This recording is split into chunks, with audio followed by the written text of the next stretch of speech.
Adrian Tungate, Executive Director of Chicago Sister Cities International, and thank you for joining this month's Discover Our Sister Cities International conversation. I can see in the participant list that we have many of our committee members as well as new and international guests. For those of you who are new, our series showcases unique topics from around Chicago's 29 international sister cities. And I'm thrilled that today we have live from Paris, Tony Renucci joining us to talk about how Paris is leading the world in addressing climate change and air pollution problems, and more importantly, how we can learn from them. More and more cities are taking the charge in solving climate change, and Paris has been a leader of this movement. When the US withdrew from the Paris agreements, Paris and Chicago hosted a climate change summit here in Chicago, and mayors from across America pledged to uphold the agreement. This is one of many areas where Chicago and Paris continue to collaborate. And in fact, we're celebrating 25 years of the Sister City Partnership. And our partnership is so successful because of the work of our tireless committee members who drive the relationship.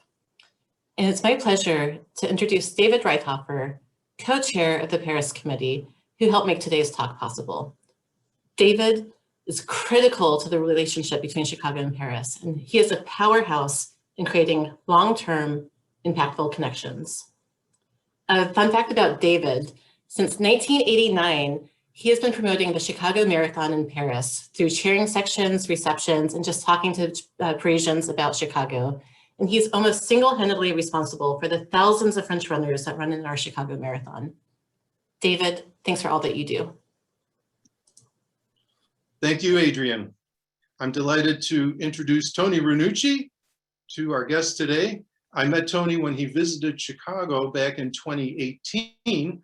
We met him through our counterparts, our sister cities counterparts in Paris, the formidable Madame Renée Johnson, who is not only president, but the founder of the Sister Cities relationship, Paris to Chicago, and one of her committee members, Susan Hackett. Susan is an American artist who has successfully settled in Paris in a beautiful town called Joinville-le-Pont. Joinville-le-Pont is simply on the other side of the Bois de Vincennes, on the southeast edge of Paris, and it's where the Seine River meets the Marne River. And why do I mention rivers? Because there is a large rowing club in Joinville-le-Pont. Susan contacted us and said, why don't we create a relationship between Paris and Chicago with our rowing clubs? Well, here on the Chicago side, we put our own rower, Stephanie Lise Emmerich, on the job, and she rose to the occasion. And we now have rowers who go back and forth between Paris and Chicago, specifically Joinville-le-Pont and Chicago, and do rowing activities in the beautiful Chicago River and the beautiful Marne and Seine rivers. Tony is councilman of the city of Joinville-le-Pont, and he also is works as a consultant, public sector consultant, in a large consulting company called Sopra Steria. They specialize in IT management and organizational change. Their clients are both the government and the private sector, and the fields range from ecology to finance to justice to health and much more. When Tony ran for political office successfully, he created a grassroots movement, which is currently evolving into an entirely new political party. So stay tuned for that. The concept of this new party is to very actively promote participation at a local level for people, because as we all know, politics should be from the bottom up. That's its most successful formula. Tony wrote his master's thesis in the school l'ENA, which if you're French, you know the school. It's a very high level business school in France, for those of you who haven't heard of it. And the topic was air pollution in Paris, the lack of awareness of the risks related to air pollution by public authorities. So there's an issue there. People aren't aware. They need to be made aware. And in Tony's paper, that's what he addressed. In his paper, he compared Paris with New York and London. Well, Chicago also has air pollution issues. So we open this discussion to you today, many of you being here in Chicago, so you can hear what Tony has to say and compare and contrast with what we're doing in Chicago. And maybe a few of us will walk away with some good new ideas. With no further ado, Tony, take it away. Thank you, David, and thank you all for being here for this talk about air pollution. So thank you for this great introduction, David. And also, I just wanted to tell you that when I came to Chicago a couple of years ago, I really loved it. So I can't wait to come back and not only to talk about air pollution. So just to give you the context, my topic was about also how Paris has become a world leader in this fight, and that's what I'm trying to explain to you today. So I was asked not to do the classical PowerPoint presentation, so I'm just gonna show you a few photos and give you explanations while I'm presenting the topic. So I'm gonna share my screen. Just give me 1 minute.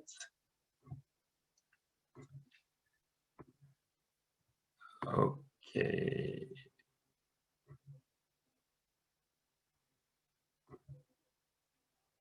And now I'm full screen, so I think you can all see my screen. So I've chosen this first photo because I think it's very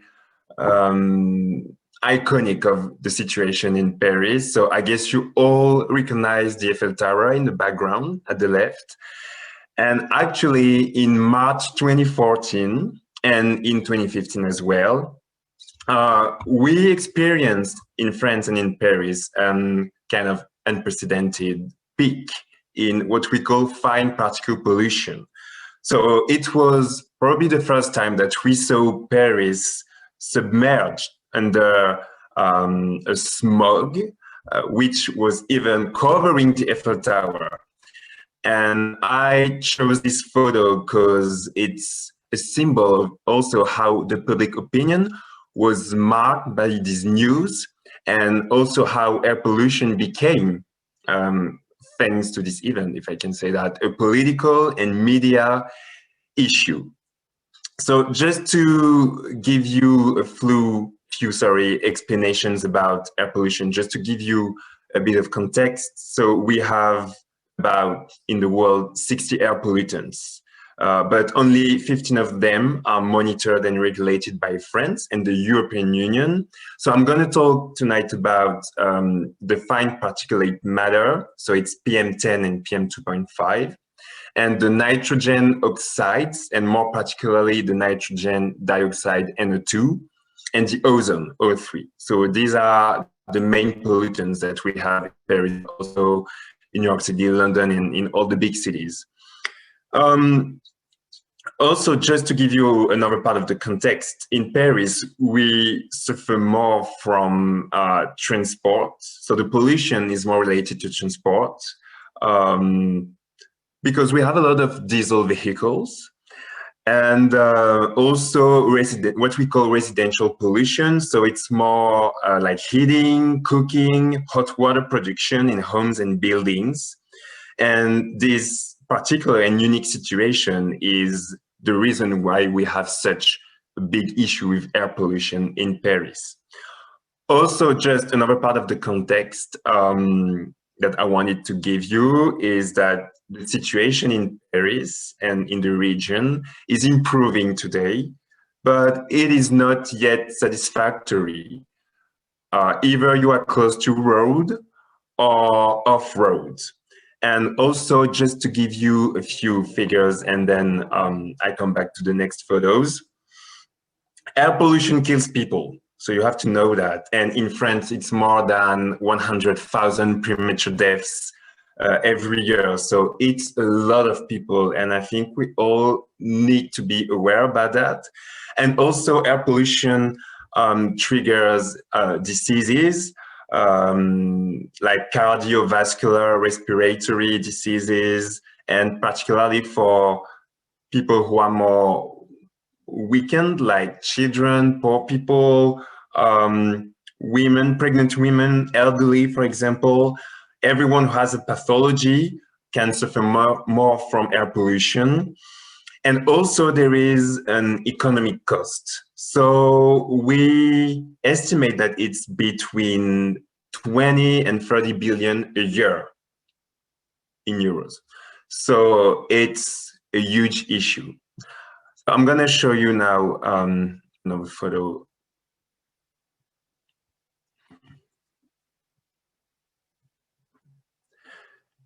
So yeah, the Eiffel Tower is one thing, and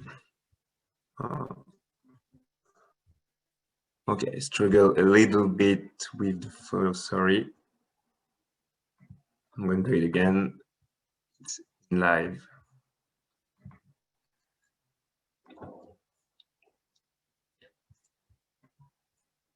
Okay, here we go. So I picked this photo. So now that we've seen the starting point with the Eiffel Tower, and I think it was a nice one to show you because you can more see it and make it visible. But also, Paris is literally becoming a trailblazer in the fight against air pollution. And also because the country adopted or started to adopt a bias on electric and hybrid vehicles since 2015 from the government, and Paris is applying it. So this photo, it's what we call a critère sticker. So Paris was the first city to do it, to set up a restricted traffic zone, which is actually the whole city. And in this zone, a vehicle can access inside Paris according to their level of pollution. And this level of pollution is defined by these stickers. So I guess you can all guess that the green one is actually the best one. So it's for electric cars. And the gray one is the bad one. And actually, every year we are implementing a new wave of banning. And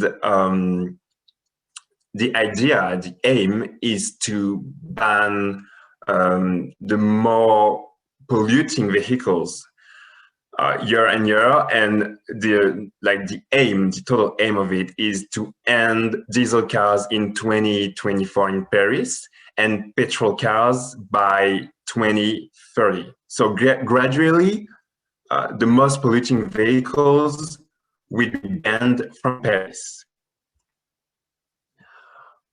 Also, so the next photo, I guess you all recognize the ChampsElysees. So I like this photo because it also a very good illustration about what is going on in Paris with these measures, is that the city adopted a lot of pedestrianization measures on certain roads. So either it's temporary or permanent.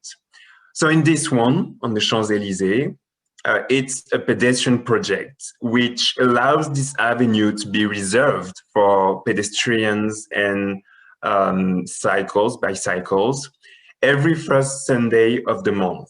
So it's actually amazing that you can see all these people walking around on this avenue.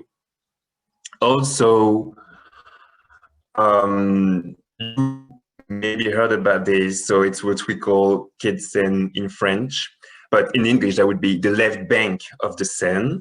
And there was this big project also of pedestrianization, which was also very controversial.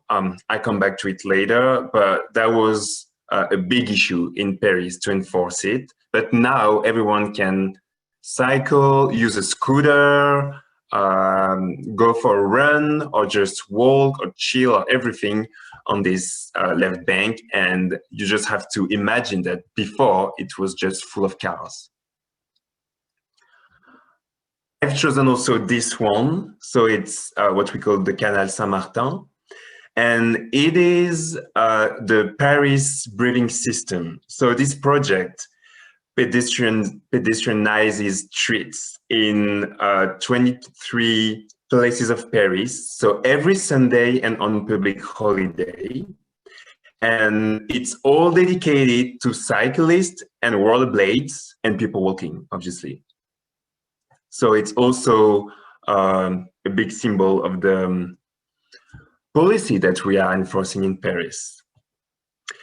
But also fighting against air pollution, it is promoting green streets. So Paris developed 20 green streets, adopted the project to develop 20 green streets by 2020, and with pedestrian streets, with trees, with plantations. And I've put a photo of one of them, which is in the 12th arrondissement, because when you have vegetation, you have less concentration of pollutants. So that's why also the city is doing it. Another one that I think you all know about that. So it's about the bikes, the shared bikes offer that we have in Paris and what we call Vélib.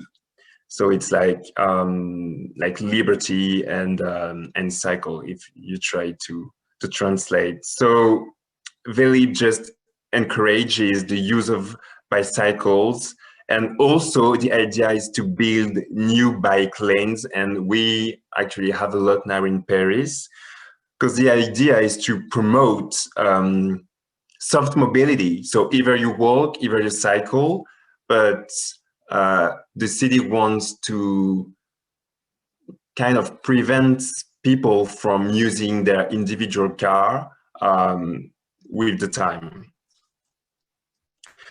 And also the other idea with that is to develop the Tram Ray or the bus lines. So I've just a photo of one of them. So it's the Tram Ray T3, which was recently developed in Paris. So the idea is to promote ecological public transport. And also if Parisian people have more opportunities to use public transport or cycle or walk anyway. So it would be better than rather using private cars. So that's why the city is developing new routes. Also, I wanted to talk about this project. So it's actually in the past because it shut down, but it was a big one in Paris about it was the launch of a shared vehicles offer that we called Autolib. So everyone can rent a car and use it, and then you just leave it in in a place in Paris. So it's like a free floating offer, but it was not beneficial. So that's why it shut down. But also it helped a lot because it was 100% electric. So it helped a lot to reduce the use of individual car. And also the idea was to promote the launch of new charging stations to recharge electric or hybrid vehicles, and also to replace parking slots by stations for electric cars. So even though this project is done now, I just wanted to highlight it. And yeah, I put this photo because, so I don't know if you heard about her. It's Anne Dargo. She's the mayor of Paris, and she's the one who took this bold action to promote all these things in the city. So with the bikes, with the pedestrianization, with the reduction of the place of cars in Paris, with the vegetation, the green street, sorry. And also it was a bold action, but also it was a diplomatic action, because Paris is a source of inspiration, I think, for other cities in the world who want to take bold action against air pollution. And we are in Paris member of the C40 cities, but also Chicago. So we can also share very good practices bold measures that we enforce in our cities.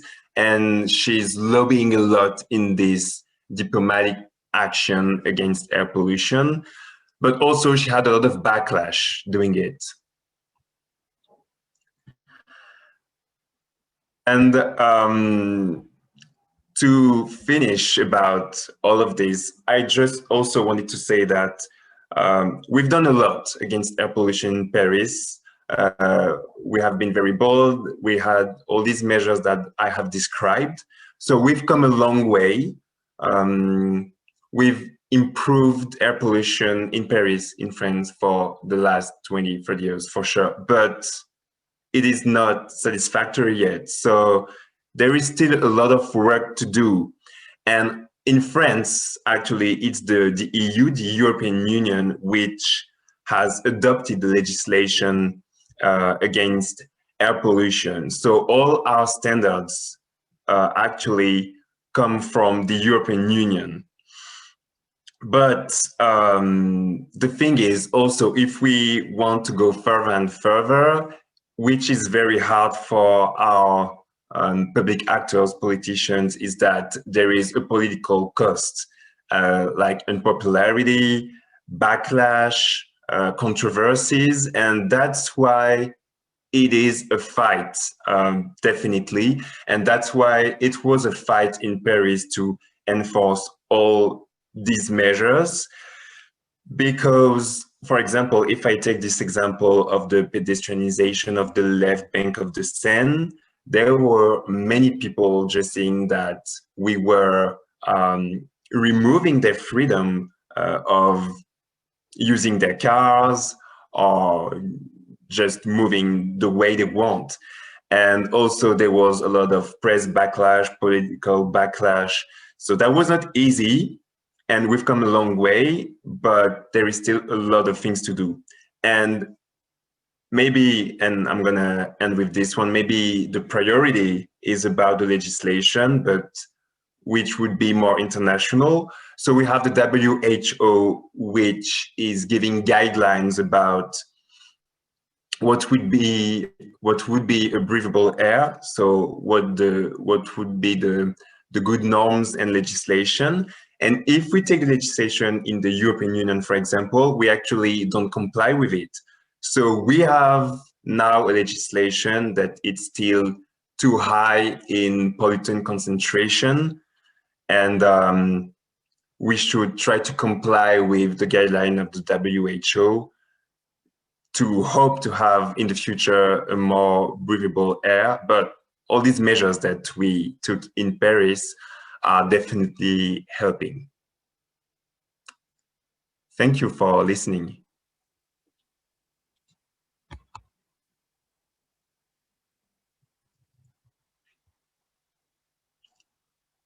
I don't hear you, Ella. Hello. Can you hear me? Oh, okay, that's good. Thank you so much, Tony. We really appreciate you sharing with us about what Paris has done and is doing to fight against air pollution. As a reminder, please use the Q&A function to send questions that you may have for Tony. We have the function down at the bottom. It'll be one of your options. We do have one question already, so I'll go ahead and start with that one. Someone said, I noticed in my travels to Europe that almost everyone smokes. Is something being done to limit smoking in Paris? Honestly, not really.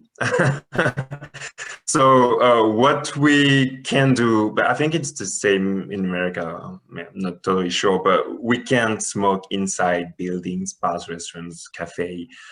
But yeah, we can smoke outside. I think other countries are doing more boldest things to reduce the smoke from cigarettes, way more than Paris or way more than France, for sure. So also, I just wanted to say that it's not related to what we call air pollution, like the definition of outdoor air pollution is not related to cigarettes.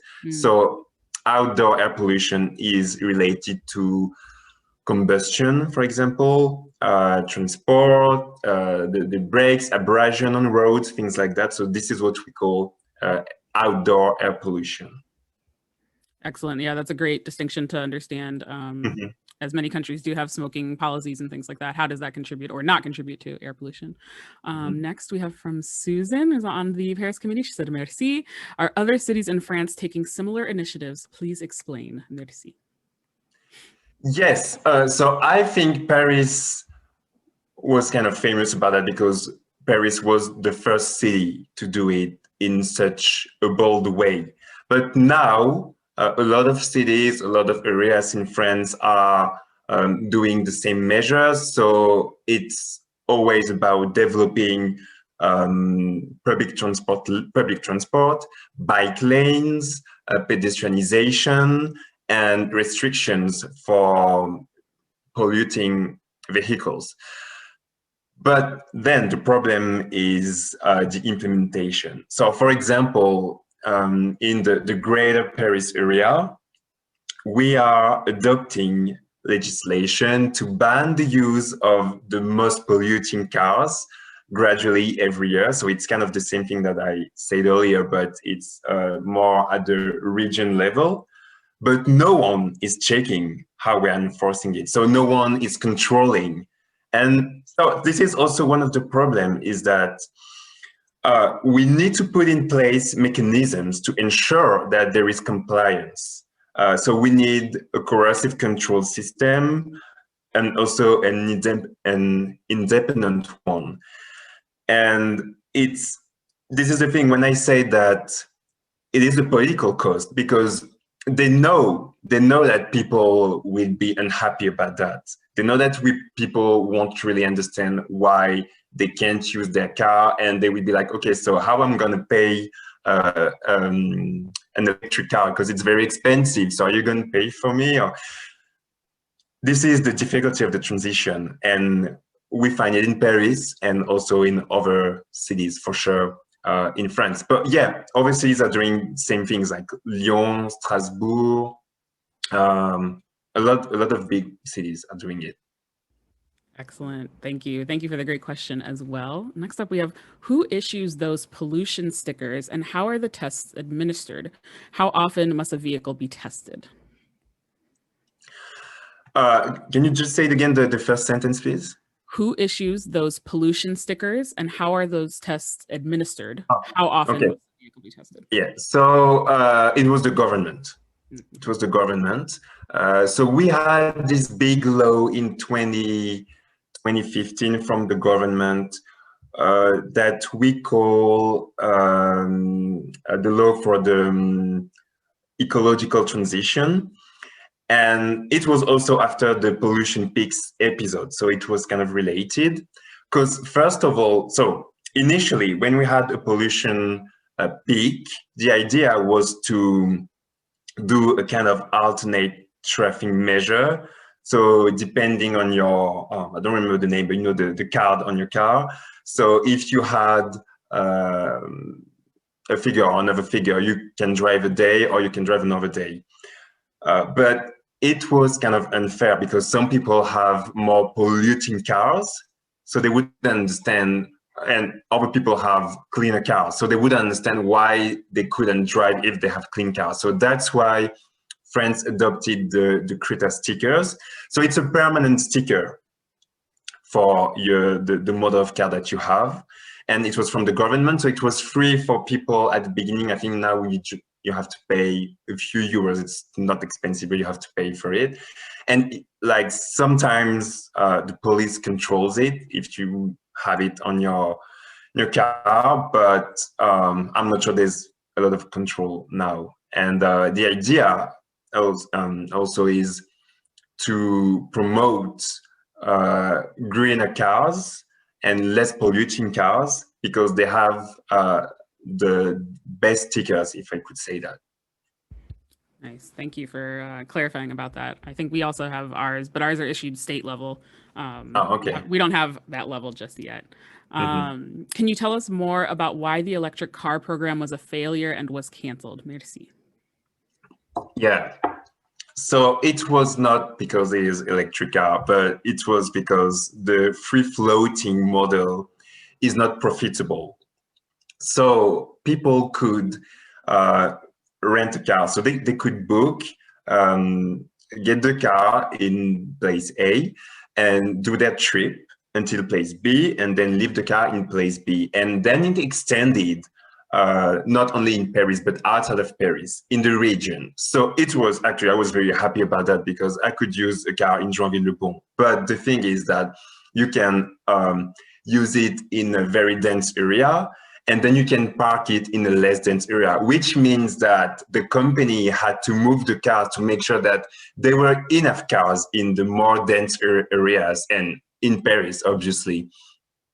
And also there were a lot of, unfortunately, people doing bad things on the cars. So sometimes they were broken, in bad shape, and I think it cost money just to fix them every time. So that's the problem when you share a vehicle, is that you don't take care the same way. And I think also there were other problems, probably the contract between the company and the local councils. There were some issues, but then, you know, it's political issues. So yeah, it's too bad that it didn't work out. But now we have actually a lot of offers, but we used to have one which was global. So now we have a few offers and it's less extended to the suburb of Paris. So for example, for me, I don't use it anymore, which is bad, but it's just that I need a car also in my area. And now if you live inside Paris, it's very convenient, but if you are outside of Paris in the suburb, it's not that convenient. Mm-hmm. It's good to know, yeah, especially if we're visiting, if there are options for that. It would be good to know about those cars. Is there any government financial support for green economy private projects? Yeah, you mean green cars, for example, or other green projects? I think they mean any projects that are supporting the green economy. So anything, Yes. not just cars. Yes. Or anything. Yes, yes. So it started with the law that I cited, and now, even now, the government. So even though there's still a lot of controversies about is that enough, but yeah, the government in France is financing programs to develop green projects. So green cars, recharges, stations, public transport. And also all the kind of, I don't know if you say subsidies or grants, but all the money that we could give to people to make sure that they're gonna buy a greener car. And also the local councils, every level is giving money for that, but it still remains expensive, to be honest. But if you want to buy an electric car, you can have a lot of financial measures to help you to achieve it. And also everything about renewables energies, for example. So there are a lot of programs also that are financed by the government. Yeah. Like a lot of grants and things that you can apply for to exactly. Those projects. Excellent. Look, we're glad to hear that. Curious if there are any improvements in the air pollution with the COVID-19 lockdowns? Very good question. So I've actually read a study very recently. So there was this very interesting study in France from Santé Publique France, which is a public body from the government about health and environment and how we could improve health. And so what they showed with the data and the analysis is that thanks to the lockdown, we avoided 3,000 premature deaths, which is actually a lot. So it means that, it doesn't mean that we need a lockdown to improve a cleaner air, but it means that if we take action, if we take bold action, we can have an impact on the concentration of pollutants. And when we reduce some activities, when we reduce the place of cars in the cities, even though it's not easy, and I can definitely understand, we can have an impact on air pollution, so we can have an impact on health, on hospitalizations, and on people. Yeah, I think I've read a lot of articles that have said that the lockdown definitely helped with a lot of those different things. I didn't realize that there were, the 3,000 people were saved and things like that. That's really great to hear. We have time for a few more questions. So next one is, hi, Tony. We in Chicago have heard of the closing of the city center to car traffic, or even pay tolls to allow car access. How can public opinion be one to do this? So how can the public in Chicago encourage them to shut down city centers to car traffic, make more pedestrian walks, sort of like how you have in Paris? Yeah. So just to clarify, so there are two things I think in the question. So there is this idea of restricting the car traffic thanks to, for example, a congestion charge. So we don't have this in Paris, but there is one, for example, in London. There was this project in New York City, but I know it's very controversial there. And then there is this idea of restricting car traffic with other ways. So for example, with temporary measures. So this is what I showed you with the avenue of ChampsElysees, or promoting greener and cleaner cars or soft mobility, for example. Then about the public opinion, that's a very good question, because when it comes to paying, obviously, it's unpopular.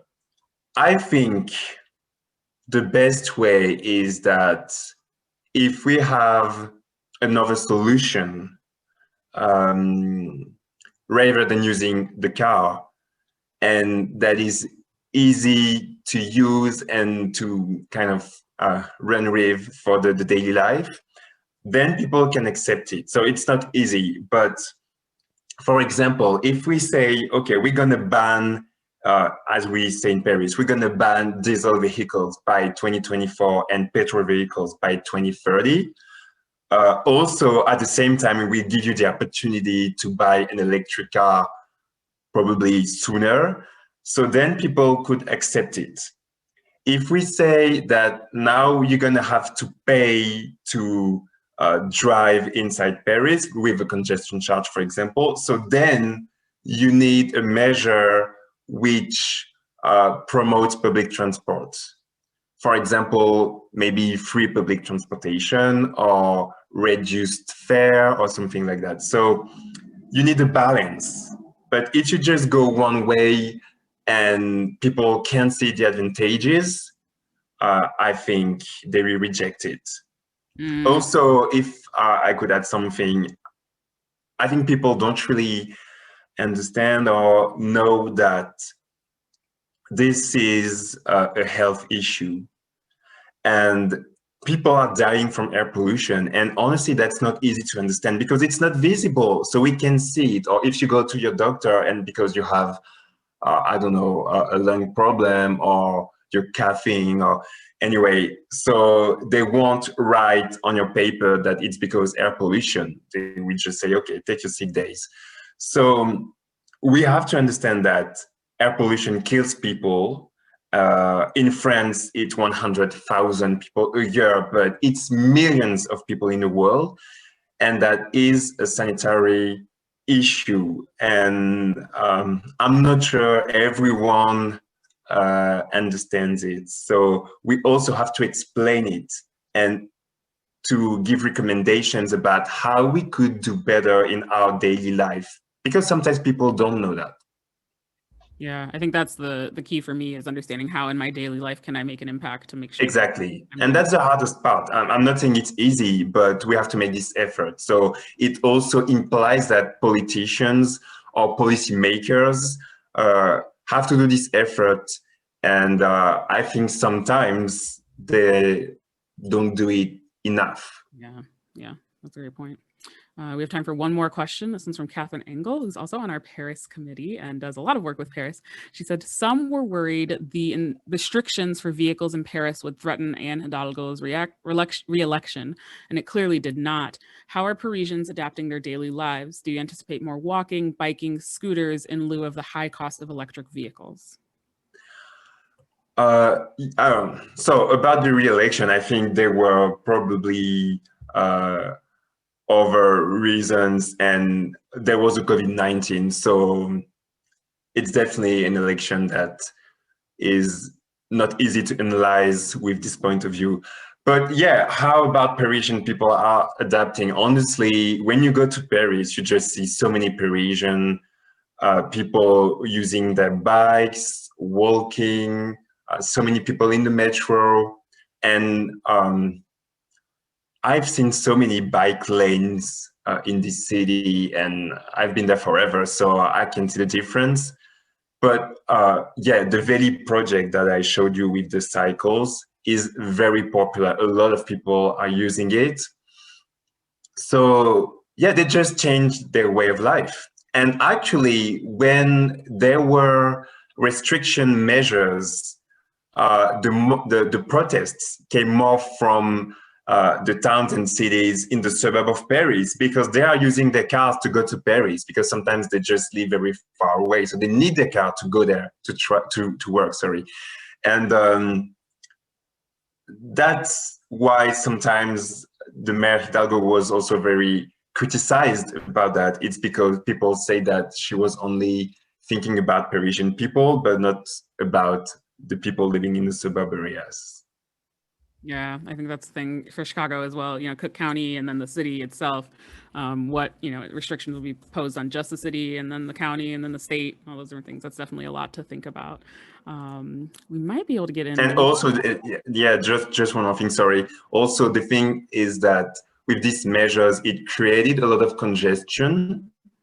So the idea is that if there is a lot of congestion, people will be tired of using their cars, and they will give it up, and they will use cycles or walk or everything. But the thing is, and that's also true, that this is what we see with the data, is that when you have congestion, so maybe you could have a reduction of concentration of pollutants in some areas in Paris. And this is what happened on the left bank, for example. But what we saw is that we had a transfer of pollution in other areas of Paris or in the suburb. So that means that we need to have a wider area with these measures. So for example, the region, the greater Paris area. But yeah, it's not easy to enforce it. Yeah, that is definitely, I've enjoyed the very few times that I've been out. We have a long stretch of land here called Lakeshore Drive, and not having congestion on Lakeshore Drive has been very nice throughout the pandemic. We have a question from Jean Kelly Paulhan. Can you anticipate a crisis of mass transportation in big cities due to COVID? A crisis of mass transportation? Yeah, so a crisis of mass transportation. So when many people using the transportation, right? Yeah,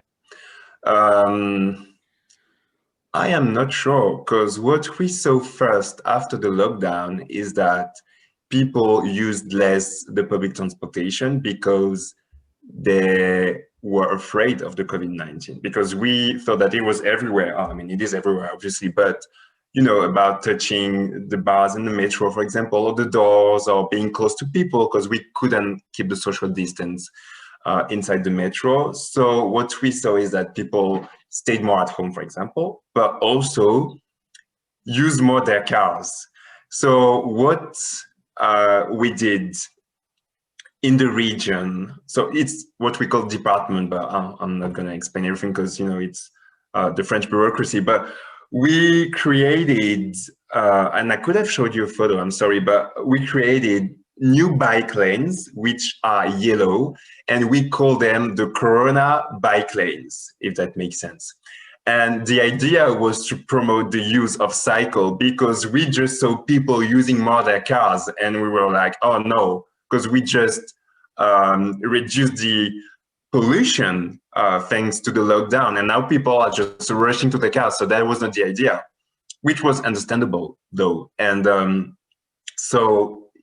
yeah, we developed new bike lanes, yellow bike lanes, and the idea is to make people keep using their cycles, but outside, which is good against COVID-19. So if they don't want to use their cars, or if they don't want to use public transportation, they could still do that. Also, there is another idea. It's about free transportation, free public transportation. So it was enforced in one city in France named Dunkerque, and it worked pretty well. And there was this idea of doing it in Paris, but the studies showed that there would be probably too many people inside if it was free, and we don't have enough trains or buses, or it is probably too soon to imagine to enforce this measure. So I'm not sure people are going to rush to public transportation. I just feel like in Paris, they use more their bikes. So that's a good thing for our pollution. Yeah, definitely. Our final question coming from Stephanie. Tony, how can we inspire even more people to row, which does not use fuel? So rowing, like the river row. So maybe instead of creating bike lanes, we should just create more rowing lanes, or I don't know how you say that, or river lanes. But that's actually a good question. So how could we develop the transport on the river or on the water? And there's probably an opportunity or something to imagine about that. So I'm not even sure about if there is a real offer, like if you could go, no, you can't now, but if you could go from a town to another town, or just using the Seine or La Marne, I'm not sure, but that would be a very good idea. So if I ever meet Anne Dargo, I promise I tell her. Sounds like a plan, and that's something that we would love to do here with our Chicago River. It'd be nice to row down the river. Of course. Downtown. Thank you so much, Tony. We've really appreciated learning from you, and there were so many great questions. Thank you to everyone that was listening. And now we'll turn it over to Adrian to close us out. Thank you. Tony, thank you so much for this wonderful and insightful conversation and for sharing your expertise. I think there's clearly so much for Chicago to learn from Paris. You've really been the bold pioneers who are, and I think because you're first, you're seeing all the issues and questions that arise from the changes that you're making as people kind of adapt to the measures you're taking, and understanding that it's for the greater good and for health and economic reasons. So I think there's a lot to learn from you, particularly here in Chicago. Mayor Lightfoot recently announced new green priorities for the COVID-19 pandemic recovery. So the city is looking at a new climate action plan that will chart equitably reducing greenhouse emissions, making sure that we're getting buy-in from the communities that are really affected by climate change and air pollution, which is not equitable right now in Chicago. So I think that this is a conversation that we should continue with Paris to learn from what's worked with you and what hasn't, and how we can model some of that from what you've worked on. So thank you. I wish that we had several more hours to keep the conversation going, but definitely we'll be in touch as we're charting this new climate plan. And I'd like to also thank the team that put this together. As I mentioned earlier, the Sister Cities mission is driven by our volunteers, who are citizen diplomats who care deeply about connecting Chicagoans with the rest of the world. If you're new to our program, in our chat, Ella will drop a link for opportunities to volunteer with us. Please feel free to reach out if you're curious about what it means to be a volunteer in the Paris Committee or one of our other committees. And I'd really like to thank the audience for joining today. And I hope that you can all join us for our Discover Our Sister Cities conversation next month with Galway, Ireland, where we'll hear why it's so important for ancient cities to celebrate their diverse modern populations, and how Galway has managed to achieve this successfully through a year of robust cultural programming. Last year, they were designated as the European Capital of Culture, but I think are widely recognized as the leaders of culture in Europe. We also have a tech and innovation series beginning next week, sharing stories from entrepreneurs and startups in Chicago and our sister cities. Next Thursday, we will feature Toronto, Mexico City, and Bogota, Colombia. And I hope that you can join us. Thank you and see you soon.